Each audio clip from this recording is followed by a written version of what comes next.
오늘 들려드릴 사연은 정말 믿기 어려운 실화입니다. 75세 김명자 할머니의 이야기인데요. 남편이 돌아가신 후 장남 상진과 며느리 혜미, 그리고 11살 손자 지후와 함께 살게 된 영자 씨.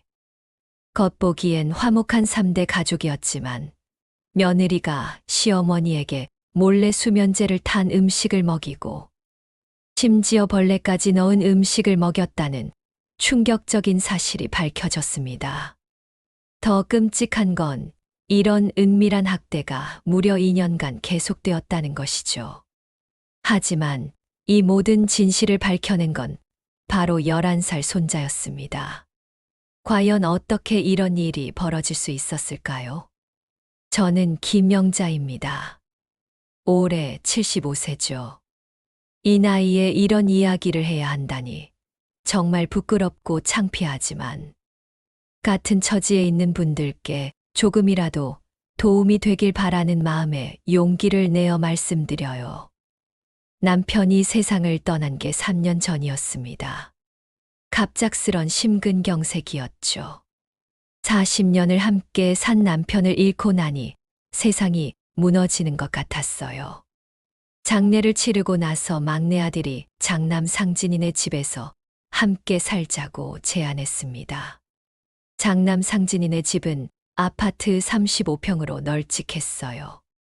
상진은 중견기업 부장으로 일하고 있었고 며느리 혜미는 전업주부였죠. 손자 지후는 초등학교 5학년이었고요. 처음엔 눈치가 보여서 거절했습니다만 아들들이 계속 권하니까 결국 함께 살게 되었어요. 혜미는 겉보기엔 정말 착한 며느리였습니다. 환하게 웃으며 저를 맞아주었고 상진도 편히 쉬라고 말해주었어요. 처음 한 달 정도는 정말 괜찮았습니다. 혜미는 매일 정성스럽게 식사를 차려주었고 빨래도 알아서 해주었어요. 저는 손자 지후 학교 보내고 맞이하는 정도만 도왔죠. 지후도 할머니가 함께 사는 걸 좋아했습니다. 아이의 밝은 웃음소리가 집안을 가득 채웠어요.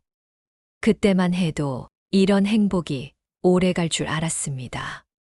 하지만 변화는 서서히 시작되었어요. 처음엔 정말 미묘한 것들이었습니다. 혜미가 제게 주는 반찬이 다른 가족들 것과 조금씩 달랐어요.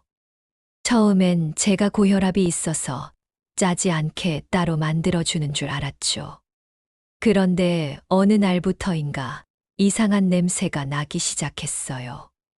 김치찌개를 먹는데 뭔가 비릿한 냄새가 났습니다. 혜미에게 물어봤더니 새로운 조미료를 써봤다고 하더라고요. 그래서 그러려니 했어요. 며칠 후엔 나물무침에서 또 다른 이상한 냄새가 났습니다. 흙냄새 같기도 하고 뭔가 썩은 듯한 냄새였어요. 그날은 정말 이상해서 젓가락으로 뒤적여 봤는데 까만 것들이 보였어요.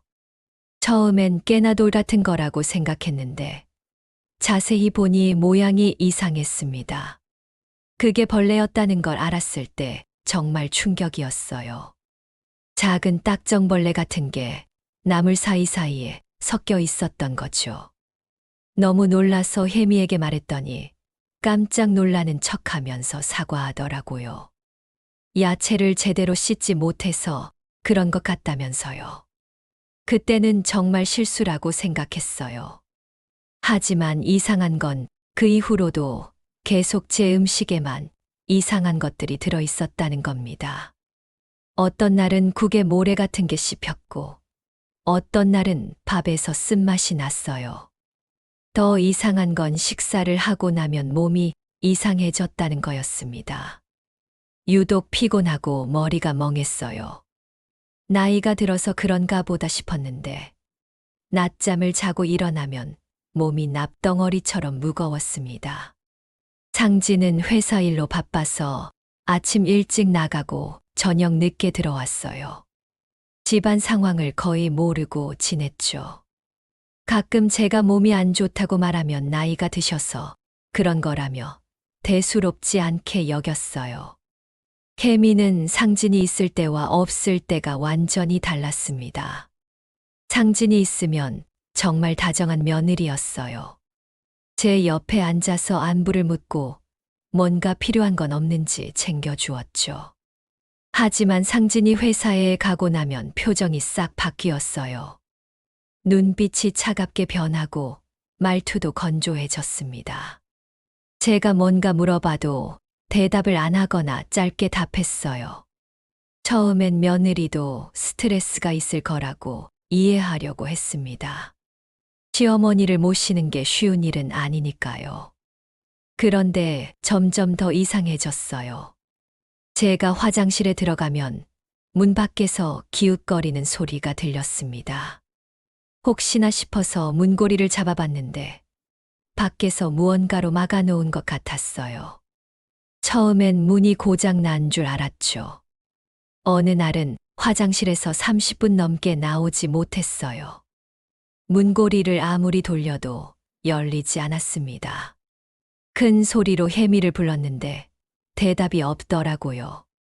나중에 혜미가 나타나서는 문이 잠긴 줄 몰랐다고 하면서 미안하다고 했어요. 그런 일들이 자꾸 반복되니까 의심이 들기 시작했습니다. 하지만 확실한 증거도 없고 무엇보다 며느리를 의심한다는 게 죄스러웠어요.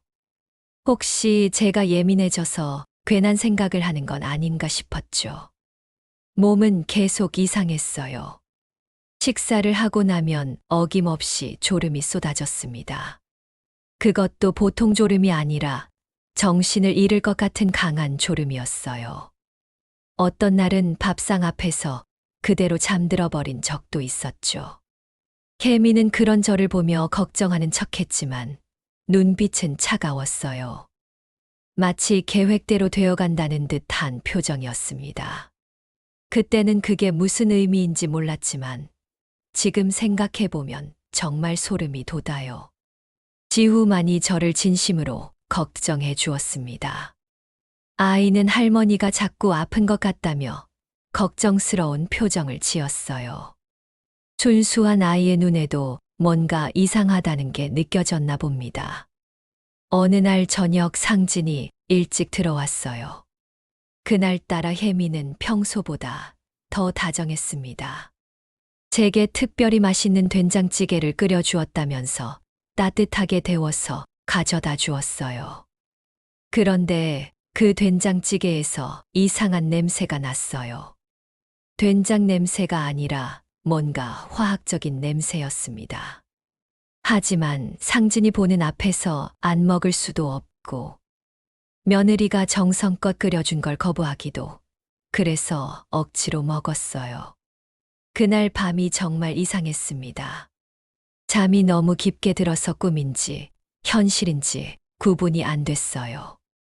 중간에 몇 번 깨려고 했는데 몸이 전혀 움직여지지 않았습니다. 마치 마취에서 깨어나는 것 같은 느낌이었어요. 다음 날 아침에 일어났을 때도 몸이 이상했어요. 머리가 무겁고 입안이 쓰고 몸 전체가 묵직했습니다. 혜미에게 몸이 이상하다고 했더니 감기 기운이 있는 것 같다며 약국에서 감기약을 사다 주겠다고 하더라고요. 그런데 그 감기약도 이상했어요.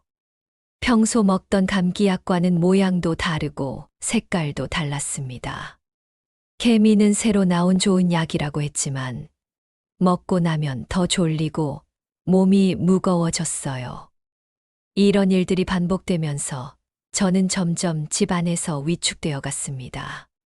뭔가 잘못되고 있다는 느낌은 있었지만 그게 뭔지 정확히 알 수 없었어요. 나이가 들어서 몸이 약해진 건지 아니면 정말 다른 이유가 있는 건지 혼란스러웠습니다. 하지만 한 가지 확실한 건 혜미가 저를 점점 부담스러워한다는 거였어요. 예전처럼 다정하게 대하지도 않았고 제가 뭔가 도움을 요청하면 귀찮다는 표정을 숨기지 않았습니다.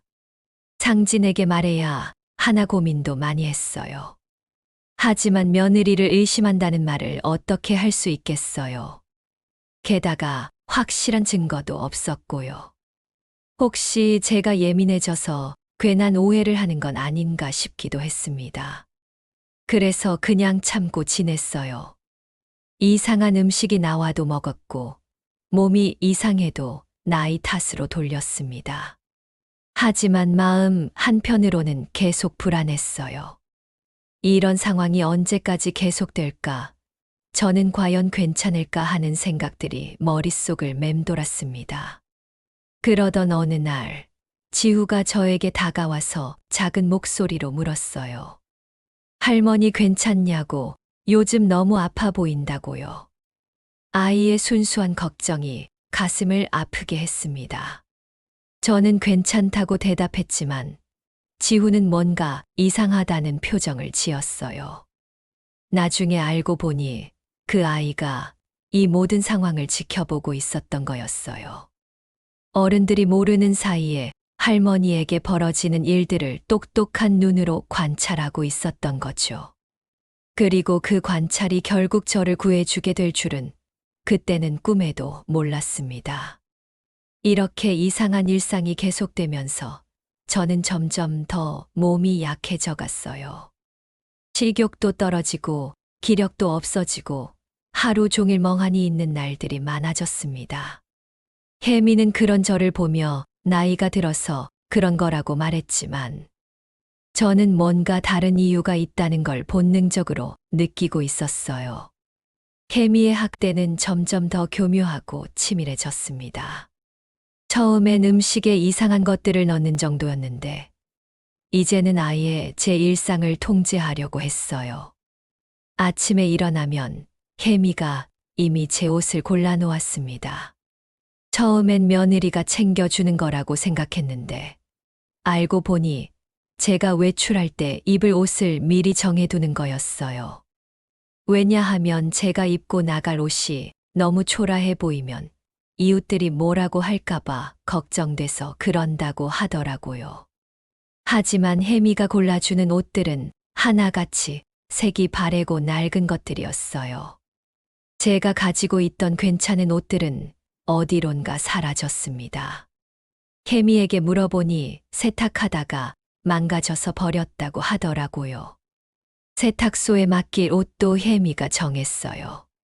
제가 직접 세탁소에 가겠다고 하면 무거우니까 자기가 가져다 주겠다고 했습니다. 그런데 세탁소에서 돌아온 옷들을 보면 항상 뭔가가 망가져 있었어요.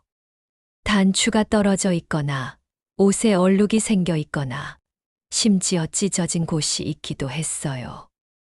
혜미는 항상 미안하다고 하면서 세탁소에서 실수한 것 같다고 했습니다. 하지만 너무 자주 그런 일이 반복되니까 의심스러웠어요. 나중에 생각해보니 혜미가 일부러 제 옷을 망가뜨린 게 아닌가 싶더라고요. 음식은 더욱 심해졌습니다. 이제는 대놓고 상한 음식을 주기 시작했어요. 김치가 시큼하게 변질된 것을 주거나 밥이 쉰 냄새가 나는데도 그냥 드시라고 했습니다. 제가 이상하다고 하면 코가 예민해져서 그런 거라고 했어요. 어느 날은 미역국에서 정말 역한 냄새가 났어요. 마치 하수구 냄새 같았습니다. 숟가락으로 떠서 냄새를 맡아보니 정말 먹을 수 없을 정도였어요. 혜미에게 말했더니 자기는 냄새를 못 맡겠다고 하면서 제가 감기에 걸려서 후각이 이상한 것 같다고 하더라고요. 그런데 그날 상진이가 먹은 미역국은 멀쩡했어요. 냄새도 없고 맛도 괜찮았습니다. 그때서야 확실히 알았어요. 혜미가 일부러 저에게만 이상한 음식을 주고 있다는 걸요. 화장실 감금도 더 심해졌습니다. 이제는 아예 문고리에 무언가를 걸어서 열리지 않게 했어요. 한 번은 2시간 넘게 화장실에 갇혀 있었습니다. 큰 소리로 도와달라고 외쳤는데 혜미는 나타나지 않았어요. 나중에 겨우 나왔을 때 혜미에게 왜 안 도와줬냐고 물었더니 마트에 갔다 왔다고 하더라고요. 하지만 마트에서 산 물건은 하나도 없었어요. 게다가 혜미는 평소에 마트 갈 때 꼭 저에게 말하고 갔는데 그날은 말도 없이 나갔다고 했습니다.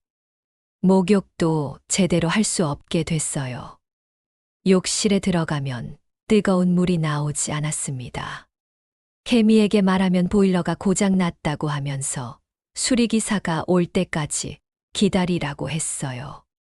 그런데 다른 가족들은 멀쩡하게 뜨거운 물로 씻었습니다. 제가 확인해 보니 보일러는 멀쩡했어요. 혜미가 제가 욕실에 들어갈 때만 일부러 뜨거운 물을 안 나오게 한 거였어요. 그래서 저는 몇 주 동안 찬물로 씻어야 했습니다. 겨울철이라 정말 고생이었어요. 잠자리도 점점 불편해졌습니다. 제 방에 난방이 안 들어왔어요. 혜미는 난방이 고장 났다고 했지만 다른 방들은 다 따뜻했습니다. 추위에 떨며 잠을 자야 했는데 이불도 얇은 것만 주었어요. 두꺼운 이불을 달라고 했더니 세탁하고 있다고 하면서 며칠 기다리라고 했어요. 그런데 며칠이 지나도 두꺼운 이불은 나타나지 않았습니다. 나중에 제가 직접 찾아보니 옷장 깊숙한 곳에 숨겨져 있더라고요.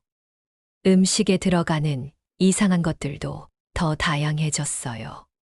어떤 날은 밥에서 쓴맛이 났고, 어떤 날은 국물이 이상하게 미끄러웠어요. 반찬에서는 계속해서 벌레들이 나왔습니다. 작은 개미부터 시작해서 파리, 딱정벌레까지 다양했어요. 개미는 항상 깜짝 놀라는 척하면서 사과했지만 그 일이 너무 자주 반복됐어요. 정상적인 실수라고 보기엔 빈도가 너무 높았습니다. 더군다나 다른 가족들 음식에는 절대 그런 일이 없었어요. 가장 충격적이었던 건 어느 날 저녁이었어요. 혜미가 특별히 맛있는 찌개를 끓여줬다면서 가져다 줬는데 숟가락으로 떠보니 그 안에 지렁이가 들어있었어요. 살아있는 지렁이가 꿈틀거리고 있는 걸 보고 정말 토할 뻔했습니다. 혜미에게 이건 너무 심하다고 항의했더니 놀란 표정을 지으면서 어떻게 이런 일이 생겼을까 하더라고요. 그러면서 아마 야채를 씻다가 실수로 들어간 것 같다고 했어요. 하지만 지렁이가 우연히 들어갈 리가 없잖아요. 그날 밤 저는 정말 많은 생각을 했어요. 이제는 더 이상 우연이나 실수라고 볼 수 없었습니다. 혜미가 일부러 저에게 이런 짓을 하고 있다는 걸 확신하게 됐어요. 하지만 누구에게 말할 수가 없었어요. 상진에게 말하자니 며느리를 의심한다는 것 자체가 부담스러웠고, 게다가 증거도 없었어요. 혜미는 상진이 있을 때는 완전히 다른 사람이었으니까요. 이웃들에게 말하기도 어려웠어요. 누가 믿겠어요? 며느리가 시어머니에게 벌레를 넣은 음식을 준다는 말을요. 오히려 제가 이상한 사람 취급당할 것 같았어요. 몸은 계속 나빠졌습니다. 이상한 음식을 먹은 후에는 배가 아프고 설사를 했어요. 어떤 날은 구토까지 했습니다. 그런데 혜미는 그런 제 모습을 보면서 오히려 만족스러운 표정을 지었어요. 병원에 가자고 해도 혜미는 항상 핑계를 댔어요. 오늘은 날씨가 안 좋다. 내일은 병원이 쉰다. 모레는 자기가 바쁘다 등등. 결국 병원에 갈 수가 없었어요. 수면제 때문인지 낮에도 계속 졸렸어요. 정신이 몽롱하고 집중력도 떨어졌습니다. 책을 읽으려고 해도 글자가 흐릿하게 보였고, TV를 봐도 내용이 머리에 들어오지 않았어요. 기억력도 나빠졌어요.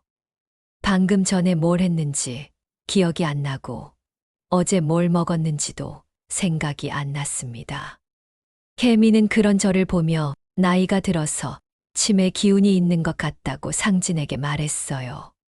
상진은 그 말을 듣고 걱정스러운 표정을 지었지만 바쁘다는 핑계로 제대로 살펴보지 않았어요. 그냥 혜미가 잘 챙겨달라고 부탁할 뿐이었습니다. 개미의 학대는 더욱 대담해졌어요. 이제는 제가 잠들어 있는 동안 방에 들어와서 뭔가를 하는 것 같았어요. 잠에서 깨어보면 제 물건들의 위치가 바뀌어 있었고, 가끔은 없어진 물건들도 있었어요. 특히 제가 아끼던 남편 유품들이 하나씩 사라졌어요. 남편의 시계, 반지, 사진 등이 어디론가 사라졌습니다. 개미에게 물어보면 모른다고 하거나 제가 어디 놔둔 걸 잊어버린 것 같다고 했어요. 외출도 점점 어려워졌어요. 개미가 항상 어디 가냐고 물었고 혼자 나가면 위험하다며 말렸어요. 그러면서 필요한 건 자기가 사다 주겠다고 했습니다. 결국 저는 집 밖으로 나갈 기회가 거의 없어졌어요. 전화도 마음대로 할 수 없었어요. 개미가 항상 옆에서 듣고 있었고 누구와 통화하는지 확인했어요. 친구들과 통화할 때도 간섭했고 너무 오래 통화하면 끊으라고 했습니다. 이런 상황이 계속되면서 저는 점점 더 위축되고 우울해졌어요. 하루하루가 고통스러웠고 언제까지 이런 생활을 해야 하나 싶어서 절망적이었습니다. 그런데 그런 제 마음을 알아준 건 지우였어요. 아이는 할머니가 많이 아픈 것 같다며 걱정해줬어요. 그리고 엄마가 할머니한테 왜 그러는지 모르겠다고 조심스럽게 말하더라고요. 지후의 그 말을 듣고 깜짝 놀랐어요. 아이도 뭔가 이상하다는 걸 느끼고 있었던 거예요. 그래서 조심스럽게 물어봤더니 지후는 엄마가 할머니에게만 다른 음식을 주는 걸 봤다고 했어요. 아이는 생각보다 많은 걸 보고 있었어요. 엄마가 할머니 방에 몰래 들어가는 것도 봤고, 할머니가 화장실에 갇혔을 때 엄마가 집에 있었던 것도 알고 있었어요. 지후는 그런 상황들을 이해할 수는 없었지만 뭔가 잘못되고 있다는 건 본능적으로 느끼고 있었던 거예요. 그리고 그 똑똑한 아이가 결국 이 모든 상황을 기록하기 시작한 거였어요. 처음엔 그냥 궁금해서였대요. 왜 엄마가 할머니에게만 다르게 대하는지, 왜 할머니는 자꾸 아픈지 알고 싶었다고 해요. 그래서 몰래 지켜보기 시작했고, 나중에는 스마트폰으로 촬영까지 하게 된 거였어요. 물론 그때는 지우가 그런 일을 하고 있다는 걸 몰랐어요. 아이가 그냥 할머니를 걱정해주는 정도로만 생각했죠.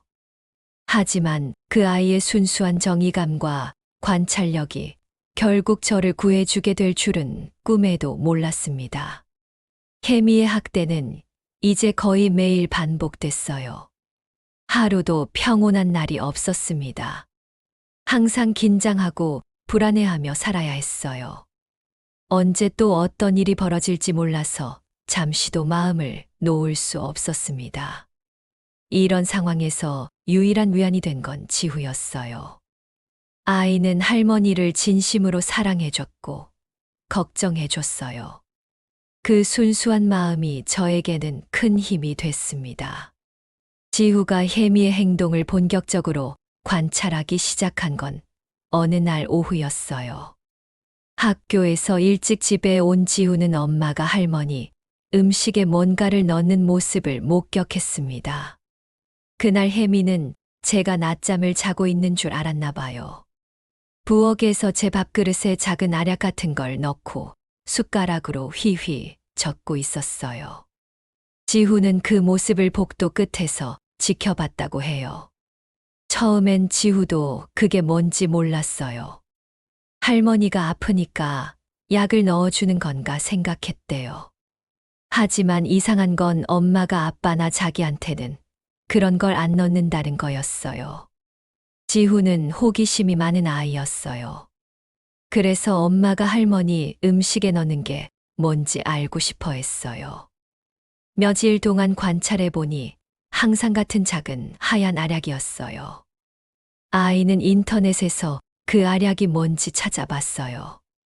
모양과 색깔을 보니 수면제 같다는 걸 알게 됐어요. 그때서야 지훈은 심각성을 깨달았어요. 왜 엄마가 할머니 음식에 수면제를 넣는 걸까? 지훈은 더 자세히 관찰하기 시작했어요. 그리고 엄마의 다른 행동들도 이상하다는 걸 알게 됐어요. 할머니가 화장실에 갔을 때 문을 막는 것, 할머니 음식에만 이상한 걸 넣는 것, 할머니가 잠들었을 때 방에 들어가는 것까지. 아이는 스마트폰으로 이런 상황들을 촬영하기 시작했어요. 처음엔 증거를 남기려는 생각이었다기보다는 나중에 아빠에게 보여주려고 했던 것 같아요. 아빠가 집에 있을 때는 엄마가 완전히 다른 사람이 되니까 아빠가 믿어주지 않을 것 같아서요. 어느 날은 정말 결정적인 장면을 촬영했어요. 케미가 제 나물무침에 죽은 바퀴벌레를 넣는 모습이었어요. 지훈은 그 모습을 보고 너무 충격을 받았다고 해요. 그날 지훈은 저에게 조심스럽게 물어봤어요. 할머니, 엄마가 주는 음식 맛이 이상하지 않냐고요. 저는 그때서야 지우가 뭔가를 알고 있다는 걸 깨달았어요. 지후에게 무슨 일인지 물어봤더니 아이는 망설이다가 촬영한 영상을 보여줬어요. 그 영상을 보는 순간 정말 충격이었어요. 제가 의심하던 게 모두 사실이었던 거예요. 케미가 제 음식에 수면제를 넣는 모습, 벌레를 넣는 모습, 제가 화장실에 있을 때 문을 막는 모습까지. 모든 게 영상에 고스란히 담겨 있었어요. 그 영상들을 보면서 저는 분노와 동시에 안도감을 느꼈어요. 분노는 당연히 혜미의 행동 때문이었고, 안도감은 제가 미친 게 아니라는 걸 확인했기 때문이었어요. 정말로 혜미가 저를 학대하고 있었던 거예요. 지훈은 이제 어떻게 해야 하냐고 물어봤어요. 아빠에게 말해야 하는지 아니면 다른 어른에게 도움을 요청해야 하는지 모르겠다고 했어요. 저도 혼란스러웠어요. 이런 상황을 어떻게 처리해야 할지 막막했어요. 그런데 며칠 후 상황이 급변했어요. 이웃집 박 아줌마가 저를 보고 깜짝 놀란 거예요. 제가 며칠 새 갑자기 너무 말랐고 얼굴색도 안 좋아졌다는 거였어요. 박 아줌마는 저와 오랫동안 이웃으로 지낸 사이였어요. 제 평소 모습을 잘 알고 있었기 때문에 변화를 금방 알아챈 거예요. 걱정스러운 표정으로 어디 아픈 곳이 있냐고 물어봤어요. 처음엔 괜찮다고 대답했어요. 하지만 박 아줌마가 계속 걱정스러워하니까 결국 조심스럽게 상황을 말하게 됐어요. 물론 모든 걸 말하지는 못했어요. 너무 믿기 어려운 이야기였으니까요. 하지만 박 아줌마는 저의 말에서 뭔가 심각한 문제가 있다는 걸 눈치챘어요. 그래서 병원에 가보자고 권했어요. 제가 혜미 때문에 병원에 못 간다고 하니까 자기가 데려가겠다고 했어요. 다음 날 박 아줌마가 정말로 저를 데리러 왔어요. 혜미는 처음엔 반대했어요. 어머님이 몸이 안 좋으시니까 집에서 쉬어야 한다고 했어요. 하지만 박 아줌마가 강하게 주장하니까 어쩔 수 없이 허락했어요. 병원에서 혈액 검사를 받았어요. 의사 선생님은 제 상태를 보고 심각한 표정을 지었어요. 영양실조 증상이 있고 혈액에서 이상한 성분이 검출됐다는 거예요. 특히 수면유도 성분이 상당량 검출됐다고 했어요. 의사 선생님은 어떤 약을 복용하고 있는지 물어봤는데 저는 특별히 복용하는 약이 없다고 답했어요. 그러자 의사 선생님이 더 자세한 검사가 필요하다고 했어요.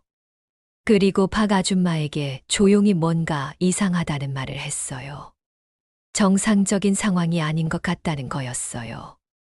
박 아줌마는 그 말을 듣고 더욱 심각하게 받아들였어요. 집으로 돌아가는 길에 저에게 정확히 무슨 일인지 말해달라고 했어요. 더 이상 숨길 수 없을 것 같아서 모든 걸 털어놨어요. 박 아줌마는 제 이야기를 듣고 너무 분노했어요. 어떻게 며느리가 시어머니에게 그런 짓을 할 수 있냐며 눈물까지 흘렸어요. 그리고 즉시 경찰에 신고하자고 했어요. 저는 처음엔 망설였어요. 가족 간의 일을 경찰에 신고한다는 게 부담스러웠어요. 하지만 박 아줌마가 이건 학대라며 반드시 신고해야 한다고 강력하게 주장했어요.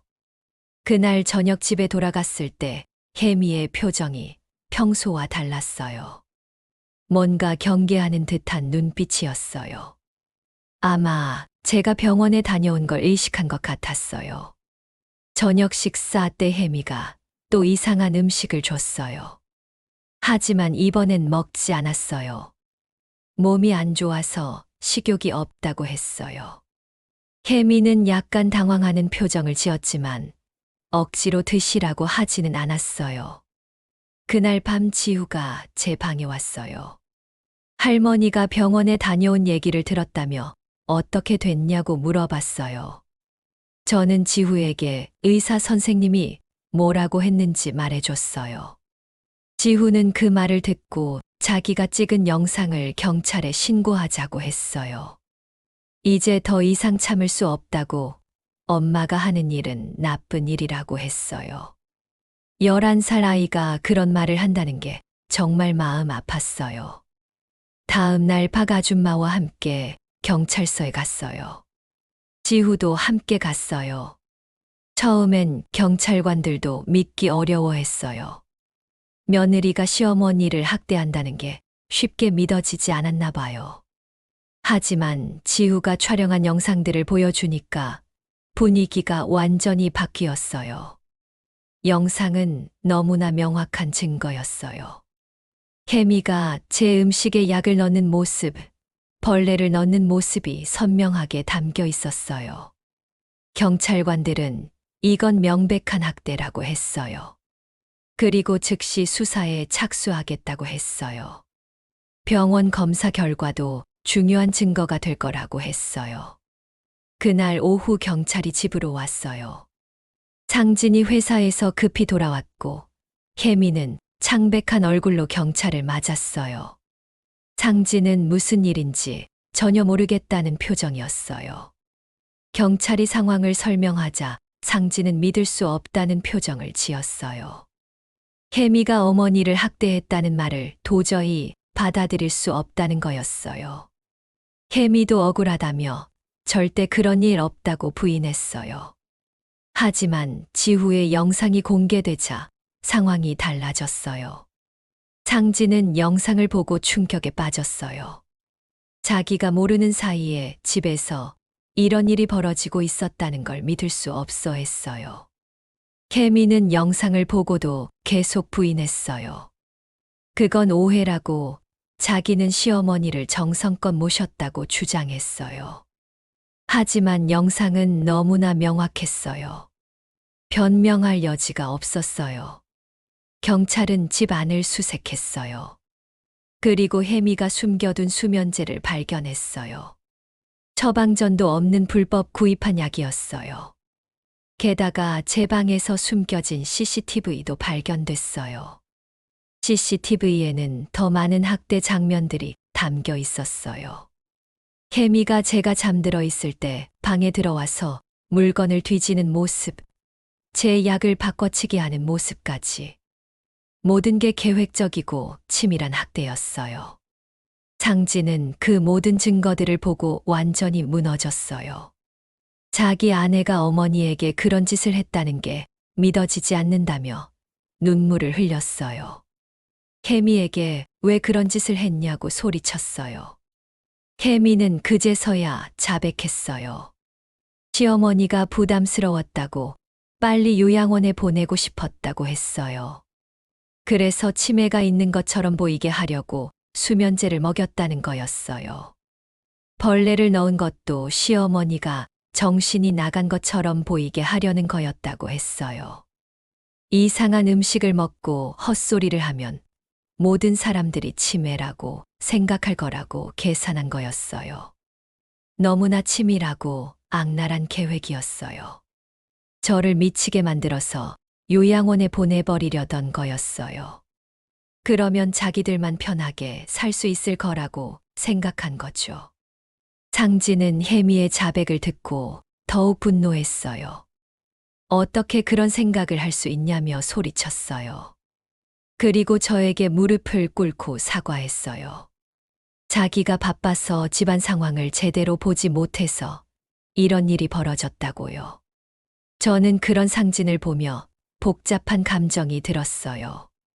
물론 화가 났지만 동시에 안쓰럽기도 했어요. 상진도 모르고 있었던 일이니까요. 하지만 좀 더 관심을 가졌다면 이런 일을 막을 수 있었을 텐데 하는 아쉬움도 있었어요. 지후는 그 모든 상황을 지켜보며 울고 있었어요. 엄마가 경찰에 끌려가는 모습을 보는 게 충격적이었을 거예요. 하지만 동시에 할머니를 구했다는 안도감도 있었을 거예요. 저는 지후를 꼭 안아줬어요. 이 모든 진실을 밝혀낸 건 이 아이 덕분이었어요. 만약 지후가 용기 내어 영상을 찍지 않았다면 저는 계속 그 지옥 같은 상황에서 살아야 했을 거예요. 경찰 조사 결과 혜미의 학대는 2년 넘게 지속됐다는 게 밝혀졌어요. 처음엔 가벼운 괴롭힘으로 시작했지만 점점 더 심해져서 생명까지 위험할 정도가 됐다는 거였어요. 의사는 제가 조금만 더 늦게 발견됐다면 정말 위험했을 거라고 했어요. 수면제 과다 복용과 영양실조로 인해 생명이 위험할 수도 있었다는 거였어요. 혜미는 그날 밤 경찰서에서 구속됐어요. 노인학대죄와 상해죄, 그리고 식품에 이물질을 넣어 건강을 해친 죄까지 여러 가지 혐의를 받게 됐습니다. 경찰은 이런 치밀하고 지속적인 학대는 드문 케이스라고 했어요. 상진은 그날 밤 잠을 못 잤어요. 계속 저에게 사과하면서 자기가 어떻게 보상을 해야 할지 모르겠다고 했습니다. 저는 상진에게 이미 지나간 일이니까 너무 자책하지 말라고 했지만 상진의 죄책감은 쉽게 사라지지 않는 것 같았어요. 지후도 충격이 컸어요. 아무리 엄마가 나쁜 일을 했다고 해도 경찰에 끌려가는 엄마를 보는 건 11살 아이에게 너무 큰 충격이었을 거예요. 그날 밤 지후는 제 방에 와서 함께 잤어요. 할머니, 제가 잘한 거 맞죠? 지후가 작은 목소리로 물어봤어요. 아이는 엄마를 신고한 게 옳은 일인지 확신이 서지 않는 것 같았어요. 저는 지후를 꼭 안아주면서 말했어요. 지후야, 너는 할머니를 구해준 영웅이야. 정말 고마워. 다음 날부터 본격적인 수사가 시작됐어요. 검찰에서 담당 검사가 배정됐고, 저는 여러 차례 조사를 받았어요. 처음엔 말하기가 어려웠지만, 검사님이 친절하게 도와주셔서 모든 상황을 자세히 진술할 수 있었어요. 지후의 영상들은 결정적인 증거가 됐어요. 총 17개의 영상 파일이 있었는데 모두 혜미의 학대 장면을 담고 있었어요. 특히 수면제를 넣는 장면과 벌레를 넣는 장면은 너무나 충격적이어서 수사관들도 경악했다고 해요. 병원에서도 추가 검사를 받았어요. 제 혈액과 머리카락을 분석한 결과 장기간에 걸쳐 수면제가 투여됐다는 증거가 나왔어요. 게다가 영양실조와 스트레스로 인한 각종 질병 증상도 확인됐어요. 의사 선생님은 이런 상태로 계속 방치됐다면 정말 위험했을 거라고 다시 한번 강조했어요. 치매 증상으로 오인할 수 있는 의식 저하도 모두 약물에 의한 것이었다고 해요. 상진은 회사에 휴직계를 내고 저를 돌봐줬어요. 그동안 제대로 챙기지 못한 걸 후회하면서 이제라도 정성껏 모시겠다고 했어요. 하지만 저는 상진에게 부담을 주고 싶지 않았어요. 상진아, 내가 너무 자책하지 마. 내 잘못이 아니야. 하지만 상진은 계속 자기 책임이라고 했어요. 바쁘다는 핑계로 가정에 소홀했던 게 이런 결과를 낳았다고 생각하는 것 같았어요. 실제로 상진이 조금만 더 관심을 가졌다면 이런 일을 막을 수 있었을지도 모르죠. 며칠 후 지자체 복지사가 집으로 왔어요. 노인 학대 사건이 알려지면서 관련 기관에서 제 안전과 건강을 확인하러 온 거였어요. 복지사분은 제 상태를 보고 즉시 전문적인 치료가 필요하다고 판단했어요. 어르신, 지금 상태로는 집에서 회복하기 어려울 것 같습니다. 전문시설에서 치료받으시는 게 좋겠어요. 처음엔 거부했어요. 시설에 들어간다는 게 부담스러웠거든요. 하지만 복지사분이 설명해 주신 곳은 일반적인 요양원이 아니라 학대 피해자들을 위한 전문 치료센터였어요. 그곳에서는 신체적 치료뿐만 아니라 심리적 치료도 함께 받을 수 있다고 했어요. 비슷한 경험을 한 다른 어르신들도 계셔서 서로 힘이 될 수 있을 거라고 했어요. 상진은 처음엔 자기가 직접 모시겠다고 했어요. 하지만 저는 전문적인 치료가 필요하다는 걸 알고 있었어요. 게다가 이 집에 있으면 계속 나쁜 기억들이 떠오를 것 같았어요. 상진아, 엄마가 좀 떨어져서 치료받고 싶다. 이해해 주겠니? 상진은 눈물을 흘리면서 알겠다고 했어요. 그리고 언제든지 찾아뵙겠다고, 필요한 건 뭐든지 지원하겠다고 약속했어요. 지후는 할머니가 다른 곳으로 가신다는 말을 듣고 울었어요. 할머니를 구했는데 왜 떠나야 하는지 이해하지 못하는 것 같았어요. 저는 지후에게 설명해 줬어요. 지후야, 할머니가 몸을 치료하고 건강해져서 다시 만나자. 그때까지 지후가 건강하게 잘 지내야 해. 치료센터로 가기 전에 경찰서에 한 번 더 가야 했어요. 케미와 대질 조사를 하는 거였어요. 케미를 다시 보는 건 정말 무서웠지만 진실을 밝히기 위해서는 필요한 일이었어요. 케미는 완전히 달라져 있었어요. 예전의 가식적인 미소는 온데간데 없고 초라하고 지친 모습이었어요. 저를 보자 고개를 숙이더라고요. 검사님이 혜미에게 왜 그런 짓을 했는지 물어봤어요. 혜미는 한동안 말이 없다가 작은 목소리로 대답했어요. 시어머니가 부담스러웠어요. 아이도 돌봐야 하고 집안일도 해야 하는데 시어머니까지 모시는 게 너무 힘들었어요. 그게 이유의 전부였어요. 자기가 힘들다는 이유로 저에게 그런 끔찍한 일을 한 거였어요. 저는 혜미를 보며 분노보다는 안타까움을 느꼈어요. 어떻게 사람이 그렇게 변할 수 있는지 이해할 수 없었어요. 그래도 어떻게 벌레를 넣은 음식을 드릴 수 있어요? 수면제를 넣을 수 있어요? 검사님이 따져 묻자 혜미는 울기 시작했어요. 하지만 그 눈물이 진짜 후회인지는 알 수 없었어요.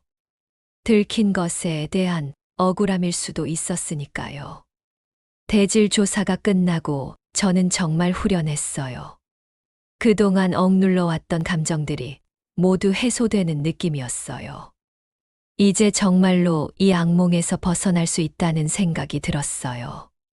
치료센터로 가는 날, 상진과 지후가 배웅해줬어요. 지후는 계속 울면서 할머니 보고 싶으면 어떻게 하냐고 물어봤어요. 저는 지후에게 편지를 쓰라고 했어요. 할머니도 지후한테 편지 쓸게. 그리고 빨리 건강해져서 지후 만나러 갈게.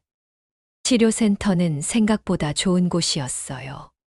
직원들이 모두 친절했고 다른 어르신들도 따뜻하게 맞아주셨어요. 무엇보다 여기서는 누구도 저를 의심하거나 괴롭히지 않는다는 게 안심이 됐어요. 담당 의사 선생님은 제 상태를 자세히 검사한 후 치료 계획을 세워주셨어요. 신체적 회복뿐만 아니라 심리적 치료도 병행하기로 했어요. 오랜 기간 받은 스트레스와 트라우마를 치료하는 게 필요하다고 했어요. 심리 상담사 선생님과의 첫 상담은 힘들었어요. 그동안 겪었던 일들을 다시 떠올리는 게 고통스러웠거든요. 하지만 선생님이 계속 격려해 주시면서 조금씩 마음을 열 수 있었어요.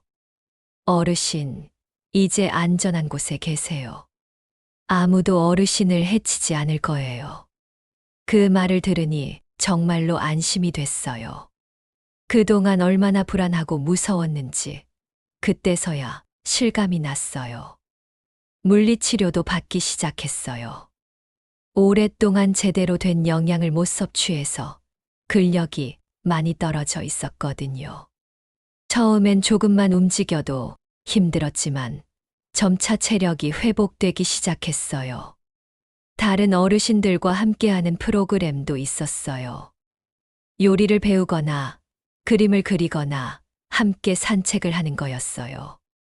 그런 활동들을 하면서 점차 마음도 밝아졌어요. 특히 비슷한 경험을 한 다른 어르신들과 이야기를 나누는 게 큰 도움이 됐어요. 저만 그런 일을 겪은 게 아니라는 걸 알게 되니까 덜 외롭고 부끄럽게 느껴졌어요. 한 달 정도 지나니까 상진이 면회를 왔어요. 많이 달라진 제 모습을 보고 안도하는 표정이었어요. 예전보다 얼굴에 생기가 돌고 말도 밝게 하니까 정말 다행이라고 했어요. 어머니, 정말 건강해 보이세요. 여기 오시길 잘했어요. 상진은 혜미의 재판 소식도 전해줬어요. 1심에서 징역 3년을 선고받았다고 했어요. 노인학대죄로는 중한 형량이라고 했어요. 혜미 측에서 항소를 했지만 증거가 너무 명확해서 형이 줄어들 가능성은 낮다고 했어요. 저는 그 소식을 듣고 복잡한 기분이었어요. 혜미가 처벌받는 건 당연하지만 동시에 안쓰럽기도 했어요. 무엇보다 지우가 걱정됐어요. 엄마가 감옥에 간다는 걸 아이가 어떻게 받아들일지요. 지우는 어떻게 지내? 많이 힘들어해요. 하지만 할머니, 편지 받고 많이 좋아했어요. 답장도 썼는데 가져왔어요. 상진이 지우의 편지를 건네줬어요. 어린아이 글씨로 정성껏 쓴 편지였어요. 할머니, 저는 잘 지내고 있어요. 할머니가 보고 싶어요. 빨리 나으셔서 같이 살았으면 좋겠어요. 편지를 읽으니 눈물이 났어요. 그 순수한 아이가 이런 일을 겪어야 한다는 게 정말 안타까웠어요. 저는 지후에게 답장을 써서 상진에게 전해달라고 했어요. 치료를 받으면서 점점 몸과 마음이 회복됐어요. 악몽도 줄어들었고 식욕도 돌아왔어요. 무엇보다 사람들을 의심하지 않게 됐어요. 예전에는 누가 조금만 친절하게 해도 뒤에 다른 의도가 있는 건 아닌가 의심했거든요. 6개월 정도 치료를 받은 후 담당 의사 선생님이 말씀하셨어요. 이제 많이 회복됐으니 퇴원을 준비해도 좋겠다고요. 하지만 혼자 생활하기는 아직 어려우니 적절한 거주지를 찾아보라고 했어요. 상진은 다시 집으로 모셔가겠다고 했어요. 하지만 저는 그러고 싶지 않았어요. 그 집에는 너무 나쁜 기억들이 많았어요. 게다가 상진에게도 부담을 주고 싶지 않았어요. 복지사 분이 좋은 제안을 해주셨어요. 독립적으로 생활할 수 있는 실버타운이 있는데 필요할 때 도움을 받을 수 있는 시스템이 갖춰져 있다고 했어요. 그곳을 견학해보니 정말 마음에 들었어요. 개인 공간도 있고 공동시설도 잘 되어 있었어요. 무엇보다 비슷한 연령대의 분들이 함께 생활하면서 서로 도움을 주고받을 수 있다는 게 좋았어요. 여기서 새로운 시작을 해보고 싶어요. 상진은 처음엔 아쉬워했지만 제 결정을 존중한다고 했어요. 그리고 자주 찾아뵙겠다고 약속했어요. 실버타운으로 이사한 지 벌써 1년이 지났어요. 처음엔 새로운 환경에 적응하는 게 쉽지 않았지만 지금은 정말 편안하고 행복한 일상을 보내고 있습니다. 제 작은 아파트는 2층에 있어요. 창문을 열면 작은 정원이 보이고 아침마다 새들이 지저귀는 소리를 들을 수 있어요. 이런 평범한 일상이 얼마나 소중한지 이제야 알게 됐습니다. 매일 아침 6시에 일어나서 라디오 체조를 해요. 치료센터에서 배운 건데 몸에 정말 좋더라고요.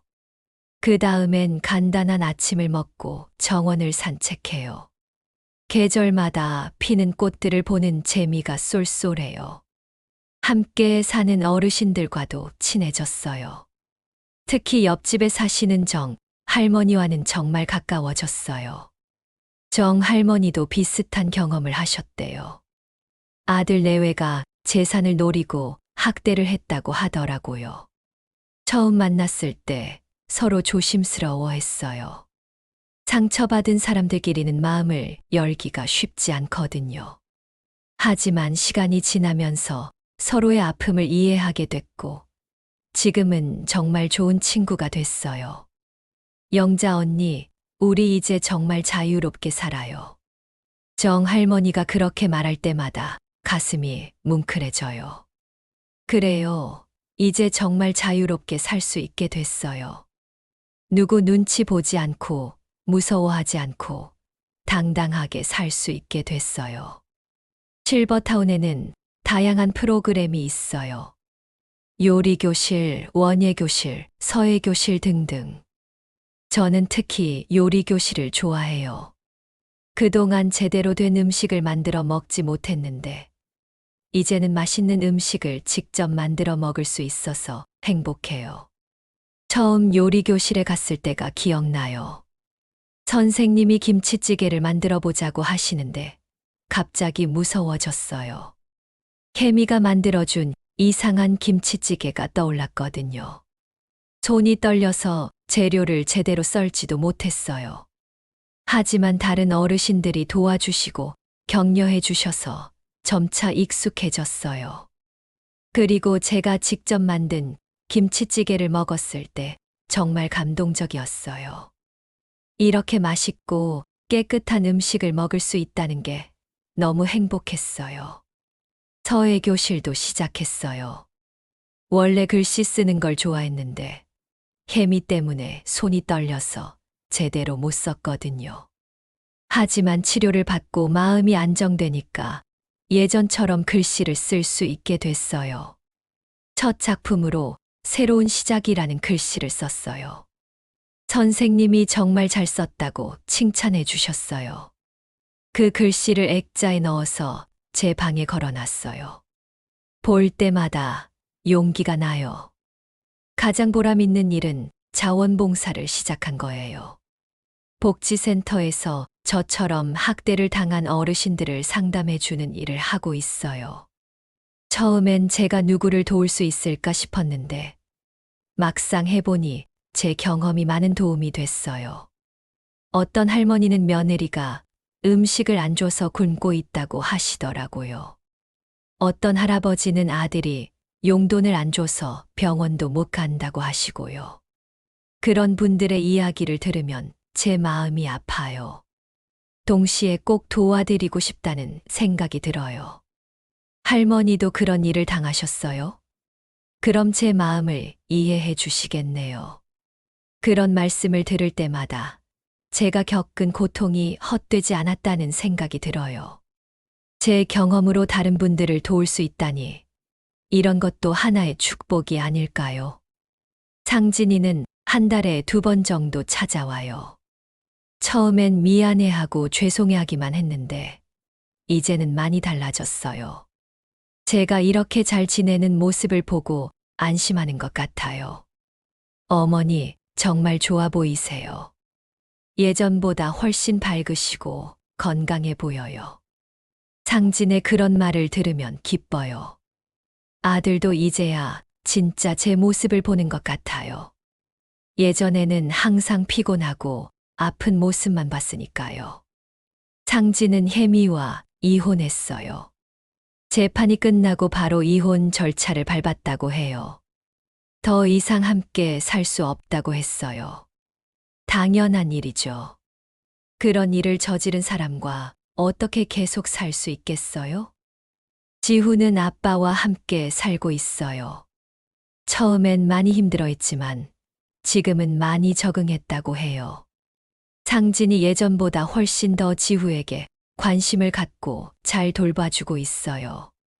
지후도 한 달에 한 번은 저를 찾아와요. 처음 왔을 때는 어색해했는데 이제는 할머니 집에 오는 걸 정말 좋아해요. 함께 요리도 하고 정원에서 꽃도 심고 이런저런 이야기도 많이 해요. 할머니, 여기 정말 좋아요. 할머니가 행복해 보여서 저도 기뻐요. 지후의 그런 말을 들으면 정말 뿌듯해요. 그 어린 나이에 할머니를 구해준 용감한 아이가 이제는 할머니의 행복을 걱정해 주니까요. 지후는 중학생이 됐어요. 공부도 잘하고 친구들과도 잘 지낸다고 해요. 그 끔찍한 일을 겪고도 이렇게 건강하게 자라주니까 정말 다행이에요. 아이는 아이답게 살아야 하는데 그런 일 때문에 상처받을까봐 걱정이 많았거든요. 혜미는 지금 교도소에 있어요. 항소심에서도 원심이 유지됐다고 해요. 3년 동안 감옥에서 지내야 해요. 가끔 혜미 생각이 날 때가 있어요. 미워하려고 해도 잘 안 돼요. 오히려 안타까워요. 어떻게 사람이 그렇게 변할 수 있을까 싶어요. 처음엔 정말 착한 며느리인 줄 알았는데 속으로는 그런 끔찍한 계획을 세우고 있었다니요. 사람 마음이라는 게 정말 알 수 없는 것 같아요. 하지만 이제는 그런 일에 너무 매달리고 싶지 않아요. 과거는 과거고 지금이 중요하니까요. 제가 이렇게 행복하게 살고 있는 게 가장 좋은 복수인 것 같아요. 요즘은 새로운 취미도 생겼어요. 독서 모임에 참여하고 있어요. 한 달에 한 권씩 책을 읽고 다른 분들과 토론하는 거예요. 오랫동안 책을 제대로 읽지 못했는데 이제는 집중해서 읽을 수 있어서 좋아요. 지난달에는 82년생 김지영이라는 책을 읽었어요. 여성의 삶에 대한 이야기인데 많은 생각을 하게 해주더라고요. 저도 그 시대를 살았던 여성으로서 공감되는 부분이 많았어요. 토론 시간에 제가 겪었던 일에 대해서도 조금 이야기했어요. 다른 분들이 정말 놀라워하시면서 동시에 제가 잘 극복했다고 격려해 주셨어요. 그런 분들의 따뜻한 마음이 저에게는 큰 힘이 돼요. 운동도 꾸준히 하고 있어요. 실버타운에 작은 헬스장이 있는데 거기서 가벼운 운동을 해요. 근력 운동도 하고 요가도 배우고 있어요. 처음엔 몸이 굳어 있어서 힘들었는데 지금은 많이 유연해졌어요. 요가 선생님이 마음의 평화를 찾는 것도 중요하다고 하시더라고요. 명상하는 법도 가르쳐 주셨어요. 조용한 곳에 앉아서 깊게 숨을 쉬면서 마음을 비우는 거예요. 처음엔 잡념이 많았는데 연습하니까 점점 평온해져요. 정원 가꾸기도 시작했어요. 작은 화단을 분양받아서 꽃과 채소를 기르고 있어요. 봄에는 상추와 치커리를 심었고 여름에는 토마토와 오이를 길렀어요. 제가 직접 기른 채소로 샐러드를 만들어 먹을 때는 정말 뿌듯해요. 가을에는 배추를 심어서 김치를 담갔어요. 정할머니와 함께 담근 김치인데 정말 맛있게 잘 됐어요. 상진이와 지우에게도 조금씩 나눠줬더니 너무 맛있다고 좋아하더라고요. 이제는 친구들도 생겼어요. 실버타운에서 만난 분들 중에 특히 친한 분들이 몇 분 계세요. 함께 영화도 보러 가고 근처 카페에서 차도 마시고 가끔은 여행도 갑니다. 지난달에는 제주도 2박 3일 여행을 다녀왔어요. 실버타운에서 단체로 간 여행이었는데 정말 즐거웠어요. 바다를 보면서 걸었는데 마음이 확 트이는 기분이었어요. 제주도에서 찍은 사진을 지우에게 보여줬더니 할머니가 정말 행복해 보인다고 하더라고요. 맞아요. 저는 지금 정말 행복해요. 이렇게 행복할 수 있다는 걸 몰랐어요. 자원봉사 일도 점점 늘어나고 있어요. 이제는 일주일에 3번 정도 복지센터에 가서 상담을 해드려요. 제 경험을 바탕으로 어르신들에게 용기를 주고 실질적인 도움도 드리려고 노력하고 있어요. 어떤 할머니는 저 때문에 용기를 내서 신고를 했다고 하시더라고요. 그 후에 안전한 곳으로 피할 수 있었다고 감사하다고 하시는데 제가 오히려 감사했어요. 제가 누군가에게 도움이 될 수 있다니 이런 기쁨이 있다는 걸 처음 알았어요. 복지센터에서는 제가 강연을 해달라고 요청하기도 해요. 노인학대 예방교육에서 제 경험을 이야기해달라는 거예요. 처음엔 부끄러워서 거절했는데 나중에는 용기를 내서 하게 됐어요. 많은 분들 앞에서 제 이야기를 하는 건 쉽지 않았어요. 하지만 그런 이야기를 통해 노인학대가 얼마나 심각한 문제인지 알려줄 수 있다면 의미가 있다고 생각해요. 강연을 들은 분들 중에는 눈물을 흘리시는 분들도 있었어요. 어떤 분은 자기도 비슷한 경험이 있었는데 혼자 참고 있었다고 하시더라고요. 그런 분들께 도움이 될 수 있어서 보람 있었어요. 요즘은 글쓰기도 배우고 있어요. 복지센터에서 운영하는 글쓰기 교실에 참여하고 있어요.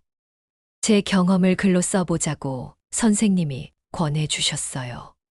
처음엔 어떻게 써야 할지 몰랐어요. 너무 아픈 기억들이라 다시 떠올리는 것도 힘들었고요. 하지만 조금씩 써나가다 보니 마음이 정리되는 느낌이었어요. 글을 쓰면서 그때의 감정들을 다시 정리할 수 있었어요. 분노도 있었고, 무력감도 있었고, 절망감도 있었지만, 동시에 희망을 잃지 않았던 제 자신을 발견할 수 있었어요. 지후가 저를 구해줬을 때의 감정도 글로 써봤어요. 그 순간의 안도감과 감사함을 표현하려고 했는데, 아무리 써도 부족한 것 같더라고요. 어떤 감정은 글로 다 표현할 수 없는 것 같아요. 선생님은 제 글이 많은 사람들에게 도움이 될 수 있을 거라고 하시더라고요. 언젠가는 책으로 만들어 보는 것도 좋겠다고 하셨어요.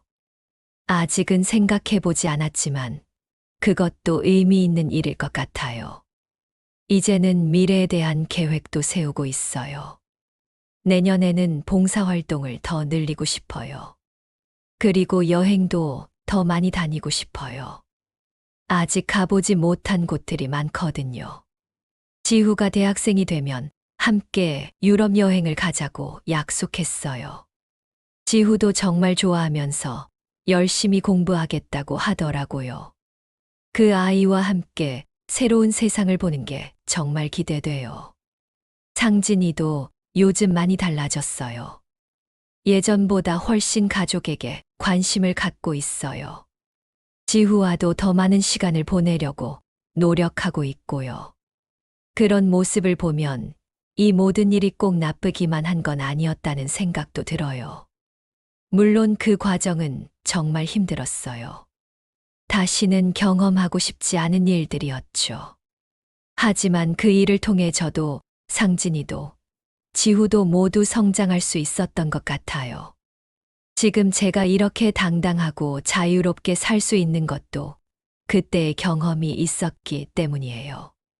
만약 그런 일이 없었다면 저는 계속 누군가에게 의존해서 눈치 보며 살았을지도 모르거든요. 이제는 정말로 제 인생을 살고 있다는 느낌이 들어요.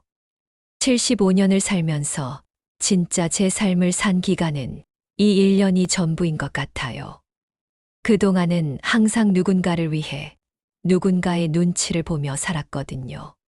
지금은 아침에 일어날 때마다 감사해요. 오늘 하루도 제가 하고 싶은 일을 할 수 있다는 게 얼마나 소중한지 몰라요. 작은 일상들이 모두 기적 같아요. 창밖으로 보이는 하늘도, 새들의 지저귐도, 꽃들의 향기도, 모든 게 예전보다 더 아름답게 느껴져요. 아마 제 마음이 평온해져서 그런 것 같아요. 친구들과 함께 웃으며 이야기할 때, 맛있는 음식을 먹을 때, 좋은 책을 읽을 때, 그런 순간순간이 모두 행복이에요. 거창한 게 아니라 이런 작은 일상이 진짜 행복이라는 걸 이제야 알게 됐어요. 어제는 지우가 편지를 보내왔어요. 중간고사를 잘 봤다는 소식과 함께 할머니가 보고 싶다는 내용이었어요. 그리고 마지막에 이런 말이 써 있었어요. 할머니가 이렇게 행복하게 사시는 모습을 보니까 저도 정말 기뻐요. 할머니를 구할 수 있어서 다행이에요. 할머니는 제 영웅이에요. 그 편지를 읽으면서 또 울었어요. 그 아이가 저를 영웅이라고 부르다니요. 저야말로 지우가 영웅인데 말이에요. 오늘 아침에도 평소처럼 라디오 체조를 하고 정원을 산책했어요. 가을이라 단풍이 정말 예뻤어요. 그 아름다운 풍경을 보면서 생각했어요. 이제 정말로 제 인생이 시작된 것 같다고요. 75세에 새로운 인생을 시작한다는 게 늦은 것 같지만 전혀 그렇지 않아요.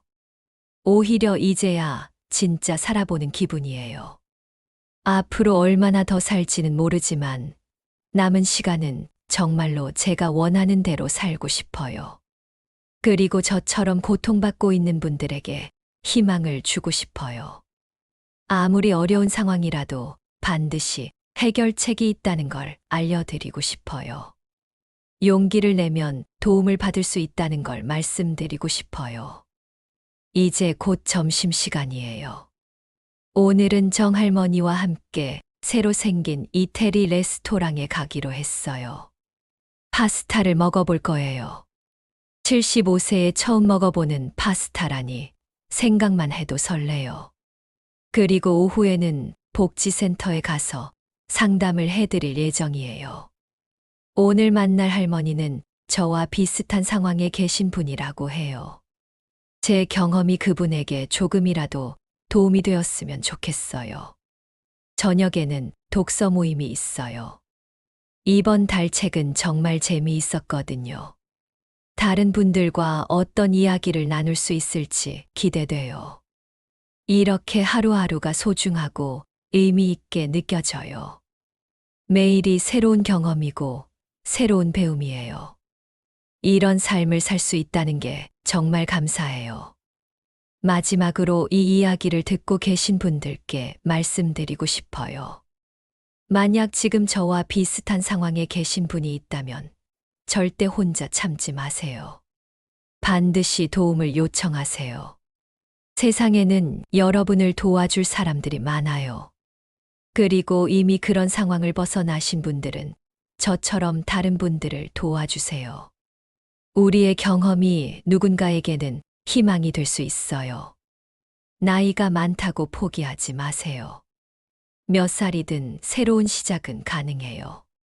저도 75세에 새로운 인생을 시작했잖아요. 여러분도 할 수 있어요. 이제는 당당하게 말할 수 있어요. 저는 김영자입니다. 그리고 이제 정말로 제 이름으로, 제 의지로 살아가고 있습니다. 오막 글자 수 약 12,800자. 전체 대본 완료. 이 이야기를 들어주셔서 감사합니다. 혹시 비슷한 경험을 하신 분이 계시거나 주변에 도움이 필요한 분이 계시다면 주저하지 마시고 도움을 요청하세요. 그리고 이 이야기에 대한 여러분의 생각을 댓글로 남겨주시면 정말 감사하겠습니다. 여러분 모두 건강하고 행복한 하루 보내세요.